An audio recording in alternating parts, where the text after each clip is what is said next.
time to organize our yarn stash.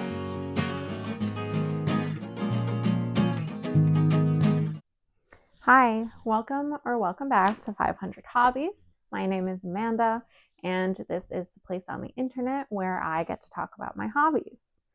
So welcome to 2026. I almost said 2027, but we're not quite there yet. I hope everyone had a restful holiday season. I certainly did. I got to go back to New York and spend some time with my parents and my brother, who I had not seen since the last holiday season. So that was super great. I also did a little yarn shopping, which leads kind of to our video for today. So in my kind of like 2025 wrapped, I talked about decreasing the yarn stash, especially since we are planning a cross-country move in the coming months.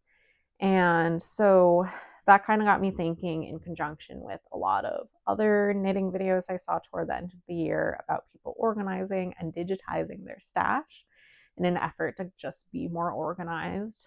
And I thought it's probably time for me to do that too. I did something similar in 2024, which I just did not really keep up with, honestly. So we don't really have a good sense of what's in the stash, how big the stash is. Although I do have some hoarding tendencies, I am going to blame the size of the stash mostly. Basically what happened was in 2020, my mom and I went to a thrift store and we thrifted like I think 100 skeins of yarn or something for $20, and I am still knitting my way through that. And of course, over time, I haven't only been knitting from that stash. Inspiration strikes. I really like to visit yarn shops when I'm on trips for work or for vacation. And so, I can't blame it totally on that one purchase in 2020, but I will say that that was kind of the start of it. It also included a lot of acrylic yarn, which I am not personally working with a ton for garments, just because I like the feel of other fibers better.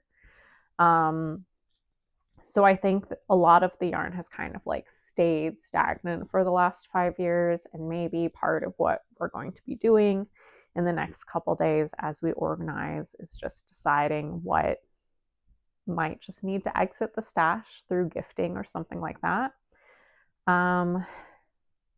Yeah, some of the yarn that I just haven't touched. I have a lot of friends who are like interested in picking up knitting and crocheting. My one thought is to kind of like make up little how to knit kits for them, with maybe like old knitting needles that I don't use, along with yarn that I don't use. And so they get all the tools to start a new hobby, and I get to say that I've decreased the stash. So anyway, let's get started. In kind of short, I am going to walk through how I have the yarn organized now and kind of talk about how to digitize it. I'm going to be using Ravelry just because I use it a lot for patterns and things like that. So I think it'll be really good to kind of be able to access and refer to my current yarn stash when I'm looking at patterns. So I'll do a little demo on that. I think that Ravelry is really great for anybody who's knitting and crocheting, and like I have integrated fully. I also have the app version. There's no official Ravelry app, but there is an app called Rabbit, which I use. I think when I bought it, it was about $6 in the App Store. But it's just $6 for lifetime use. So I definitely use it enough that I think it was worth the purchase. Yeah. So what I'm going to be putting into my Ravelry stash is basically every yarn that doesn't have a home in terms of the project. My organization thus far has been to kind of gather up yarns that I've assigned for a project and put them in these project bags.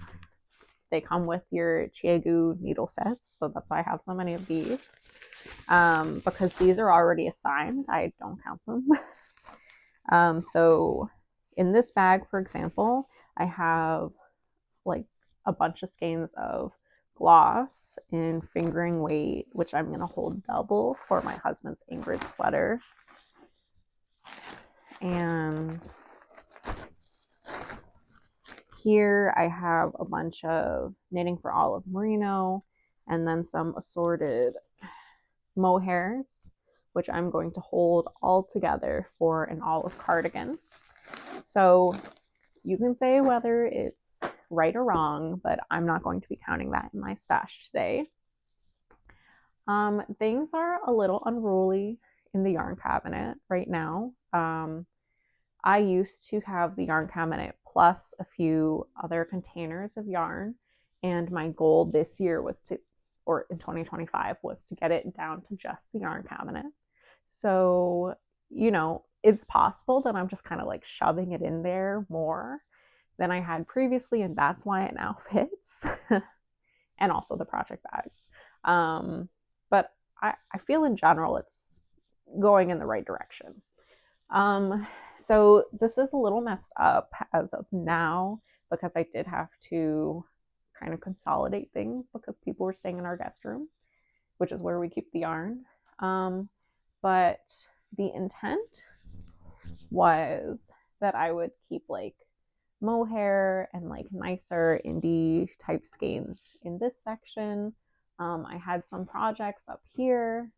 I keep the acrylics and cottons here. And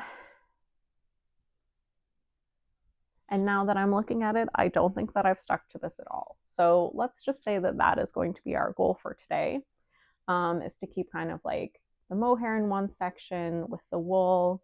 We'll keep all my indie skeins kind of in one of these smaller sections. We'll have one section for big box acrylic yarns.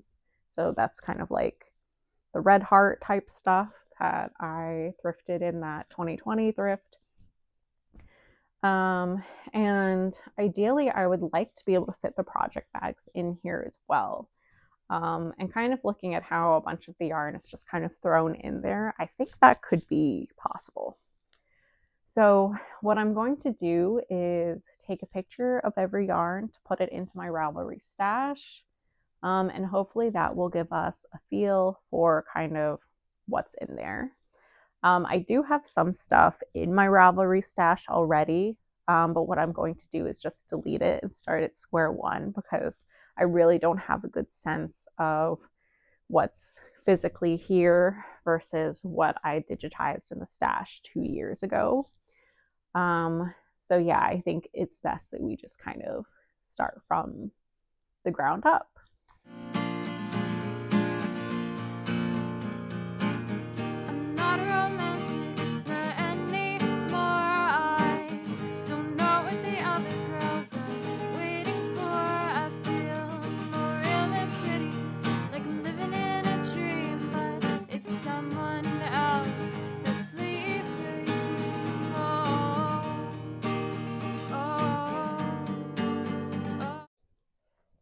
So now that your yarn is all organized by fiber, you can go ahead and digitize your stash using Ravelry.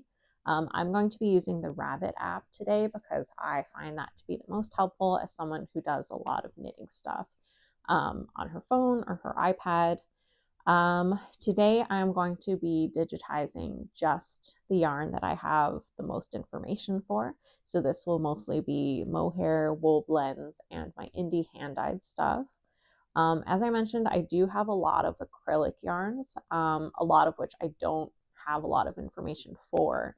So I think the advantage of putting your stash into Ravelry is that thanks to the kindness of other users, there's a lot of information already in there about fiber content, yardage. You can see if other people have used the yarn for certain projects as well. So for just plain acrylic yarns, A, which I don't use very often, and B, I don't have a lot of information on, I don't find that as useful. So today I'm just going to be digitizing a portion of my stash. So again, I'm going to be using the Rabbit app, but you can certainly just do this on desktop Ravelry if you don't want to buy the app. So if you look here, you can go to add stash. We're going to be adding my knitting for olive mohair just because that's a yarn that I know well. And I'm going to type in knitting for olive, and you can see that yarn will come up. Most yarns, in my experience, do come up on Ravelry. Sometimes if I have a newer hand-dyed yarn, Ravelry might not have that yet, but you can enter the details as a contribution to the Ravelry community. And so you can see there's a lot of information here in the yarn already. And I'm also going to add in a picture that I took of the yarn when I was going through the stash. And so in the past, I feel like I have resisted doing this type of digitizing just because it's very timely to take a picture of every single yarn you own when you own the amount of yarns that I own. But I'm hoping that it will help me kind of be more organized with knitting and also be able to think about yarns and projects kind of on the go without taking out everything from the yarn shelf and seeing exactly what I have. There have been a few times this year where I thought I didn't have a skein of something, and then I ended up buying another one or substituting only to find later, aka when I just went through my stash, that I did have it all along. So I'm hoping that digitizing the yarn in this way will save me from making that mistake as well. So you can see at the top here, I actually decreased the stash enough to have a little compartment for all my needle cases and my yarn bowl and things like that. Here at the top, I'll say, you know what, it wasn't a perfect job. So here we have just a bag of cotton yarn because I don't have much of that. And I also put in a bag of scrap yarns. So it's helpful to kind of see it all together. So hopefully I can do a scrappy project. Here we have wool and wool blends. Onto here is where I'm keeping my mohair and the like, as well as my special indie skeins. And then we have acrylic yarns here at the bottom. And in general, I have also tried to organize them by color, but also by ones that I think that I might use sooner rather than later. So here I have a few cream colored acrylic yarns all at the front because I think that I am going to put that into a slip over or something, since I have close to a best quantity of those. So there you have it. We are starting 2026 with a semi-organized yarn stash. I briefly mentioned that I mostly digitized what I thought was useful to me. So mostly the yarn with actual labels that I know where they're coming from versus these acrylics that I've thrifted. I wasn't able to find any information on them, so I have not put them in my Ravelry stash as of now. So as for what's in the stash on Ravelry is 45 skeins, and so that is mostly mohair, wool blends, and my indie dyed stuff. So I'm sure I probably have about twice that, so let's say about 100 skeins in the yarn cabinet. And I'm hoping we can get it down to at least half that before we move in the middle of the year. But I thought this was a really helpful exercise. You know, everybody does a lot of organizing and cleaning around this time in the new year, and I'm no different. So thanks for following along. I hope this was helpful.